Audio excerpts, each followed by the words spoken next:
श्री शिवाय नमस्तुभ्यम। 1 मई 2026 को है बैसाख महीने की पूर्णिमा। आप सभी जानते हैं, तो आइए बताते हैं आपको। आप अपने घर पर रहकर पुत्र विवाह, नौकरी, रोग, कर्ज, धन प्राप्ति, परीक्षा, ट्रांसफर इत्यादि की जो परेशानी है, इनके लिए आप क्या कुछ कर सकते हैं। घर का एक सदस्य भी अगर इन कार्यों को करता है, नवग्रहों की दशा सुधरती है। आप सभी जानते होंगे, माता लक्ष्मी, श्री सत्यनारायण भगवान, चंद्र देवता, महादेव की पूजन का ये दिन है। अगर कुंडली में चंद्रमा की स्थिति ठीक नहीं है, तो मैंने पढ़ा हुआ है, अगर मन विचलित रहता है, रोग बहुत पीड़ित रहते हैं, शारीरिक मानसिक रूप से व्यक्ति परेशान रहता है, तो आप सभी को पूर्णमासी का व्रत करना चाहिए। ये बैसाख महीने का अंतिम दिन है और साल की सबसे बड़ी पूर्णिमा के रूप में से जाना जाता है। सभी पंचांग में इसे अबूझ मुहूर्त के रूप में दिया है। कोई भी 16 संस्कार के अगर आप करना चाहते हैं, तो भूमि, भवन, वाहन, गृह प्रवेश या फिर संपूर्ण कार्य इस समय कर सकते हैं।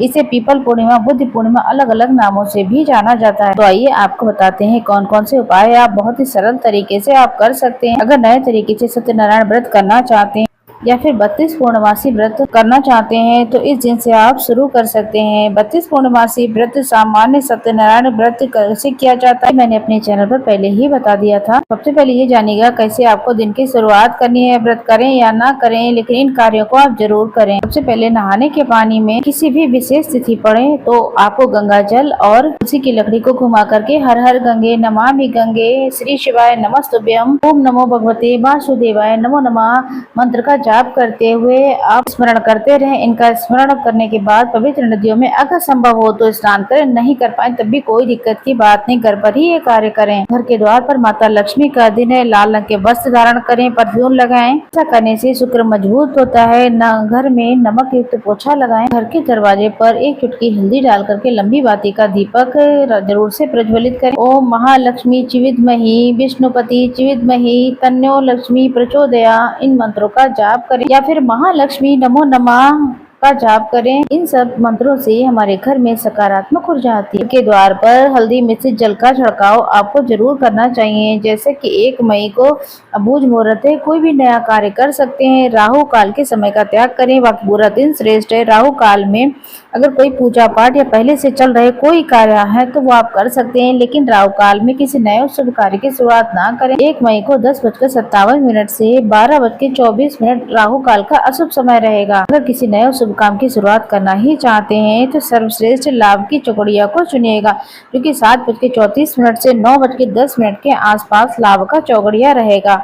और इसके साथ साथ अमृत काल का शुभ समय रहेगा। 9:10 से 10:47 का ये बहुत ही अच्छा समय है। इसके साथ एक अभिजीत मुहूर्त है, जो कि 11:58 से 12:39 के आसपास है। ये जानेंगे आप सभी को क्या कुछ कर लेना चाहिए। अगर आपके घर के मंदिर में या फिर महादेव के मंदिर में शिवलिंग है, तो बहुत ही अच्छी बात है। घर के मंदिर में शिवलिंग होता है तो बहुत ही अच्छी बात है। सबसे पहले एक चौकी पर श्री नारायण, माता लक्ष्मी को विराजित करके आप अपने घर की रसोई में खीर जरूर से बनाएं। खीर में जो है श्री नारायण के निमित्त जो है जब भी भोग बनाए थे, तुलसी पत्र अवश्य रखें। इस दिन केला पंजीरी का भोग जरूर लगाएं। शुक्रवार का दिन है, बहुत ही चमत्कारी दिन है। माता लक्ष्मी की स्तुति का यह दिन है, बहुत ही श्रेष्ठता की अनुभूति होगी। अगर आप अपने घर के मंदिर में सरल विधि से अगर आज के दिन पंडित जी को बुला करके सत्यनारायण व्रत कथा करवाते हैं, नहीं करवाते हैं, तो खुद भी आप अपने घर पर कर सकते हैं, फिर स्वयं से भी पढ़ सकते हैं। आप सभी लोग जो है इस तरीके से घर में भोग प्रसाद के रूप में सारी चीजें को भोग जरूर लगाएं। माता लक्ष्मी को खीर बहुत प्रिय है, साथ के साथ शहद बहुत प्रिय है। इन चीजों का भोग जरूर से लगाएं।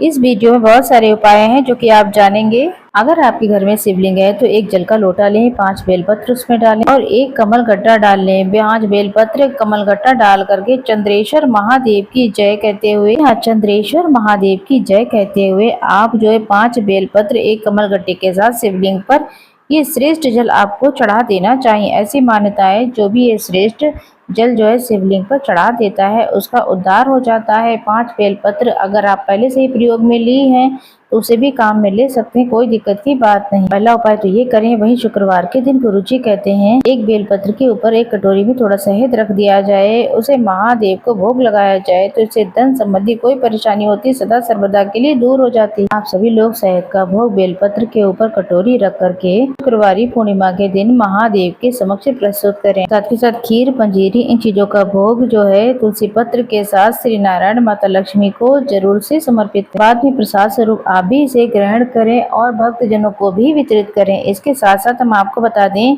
संभव हो तो पंडित जी को भोजन कराना चाहिए, नहीं तो एक समय का भोजन इसमें आटा, दाल, चावल, अन्न, वस्त्र जैसी आपसे व्यवस्था हो जाए वैसा आप उद्यापन के तहत पंडित जी को दान में जरूर देना चाहिए। ऐसा करने से समस्त श्रेष्ठ फलों की प्राप्ति होती है। वहीं तांबे के लोटे में जल भर करके सूर्य भगवान को जल चढ़ाएं। एक और जल का लोटा लें, इसमें जो है काला तिल, कुसा, थोड़ा सा कच्चा दूध डाल करके यम देवता के निमित्त जलदान, जैसा कि इस महीने में मैंने आपको पढ़ाया है, इसमें स्पष्ट रूप से ये बताया गया है इस महीने में यम देवता के निमित्त जलदान और दही और चावल भले ही पके अवस्था में हो या कच्चे स्वरूप में हो, दान करने का प्रावधान है। जलदान आप जरूर करें कच्चे या फिर पके चावल दही के साथ, जो कि ठंडक प्रदान करते हैं। किसी ब्राह्मण देवता को दान में देकर आए, इससे पितृदोष समाप्त होता है, साथ के साथ घर में वंश वृद्धि होती है और सौभाग्य बढ़ता चला जाता है। तो इन कार्यों को आप चलते फिरते कर सकते हैं। अगर आपके घर में शिवलिंग है तो चंद्रेश्वर महादेव या चंद्रमौली महादेव की जय कहते हुए एक चावल का दाना एक बेलपत्र शिवलिंग पर जरूर चढ़ाएं। बेलपत्र की डंडी का मुख जो है आपकी ओर होना चाहिए, इस बात का आप ध्यान रखेंगे। ये आपको कार्य कर लेना है, इससे और लाभ मिलेगा आपको।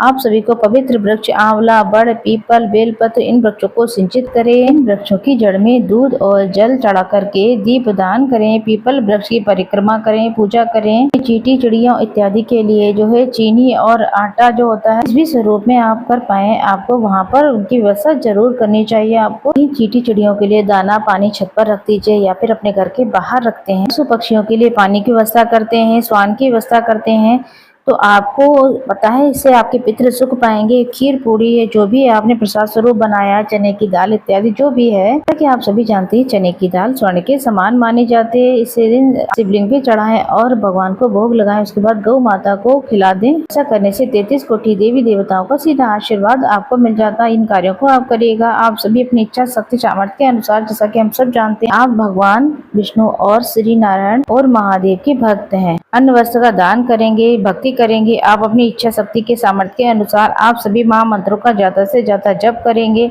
अपने घर पर कनकधारा स्रोत विष्णु सहस्त्रनाम इसका पाठ करने से अनंत गुना आपको लाभ मिलेगा। वैशाख महीने का अंतिम दिन, अंतिम मौका है समस्त कार्यों की सिद्धि के लिए। इन कार्यों को जरूर करें, करके देखिएगा, घर बैठे आपको अनंत गुना आपको लाभ मिलेगा। इसके साथ दीप दान जरूर करें। शाम के समय घर की रसोई में, घर के द्वार पर, घर के मंदिर में, तुलसी में, बेलपत्र पेड़ में, श्री नारायण के मंदिर में, भगवान के शिवालय में जाकर के जरूर से दीपदान करें। शाम को चंद्र देवता बहुत जल्द ही दिखाई दे जाते हैं, तो इसलिए एक लोटे में कच्चा दूध, तुलसी का पत्ता डाल करके, मीठा कुछ भी डाल लें उसमें, और उसके बाद जो सफेद पुष्प डाल करके सोम सोमाय नमो नमः, चंद्र देवाय नमो नमः कहते हुए चंद्र देवता को जल जरूर से चढ़ाएं। इससे पुत्र, विवाह, नौकरी, रोग, कर्ज इत्यादि की जो समस्याएं होती हैं उससे निदान निश्चित रूप से हो जाता है। आपको लाभ निश्चित मिलेगा। इसके साथ साथ एक उपाय जो कि खास रोग मुक्ति के लिए है, आप वैशाख पूर्णिमा के दिन जरूर कर लें। एक पीपल का पत्ता 100 ब्राह्मणों का साक्षी कराता है। ऐसे में एक पीपल के पत्ते में पूर्णिमा की रात्रि को चावल रखिएगा और अपने ऊपर से 11-21 बार 7 बार उतारा कर लें और रात भर पूर्णिमा की रात अपने दरवाजे पर रखें। रोग मुक्ति के लिए प्रार्थना करें। इसे चावल पीपल के पत्ते पे रखे हुए इन्हें अपने नेत्रों से लगा करके सूंघ कर किसी पवित्र नदी में या फिर किसी मंदिर में जहाँ पर नल लगा होता है वहां पर आकर आप प्रवाहित कर देते हैं, तो निश्चित रूप से आपके रोग दोष संकट कष्ट पीड़ा का नाश हो जाता है। तो आप आज के दिन खूब पूजा पाठ करें, स्तुति करें, कोई जप करें। महादेव और श्री नारायण कृपा करेंगे, जीवन में बहुत सुख आएगा।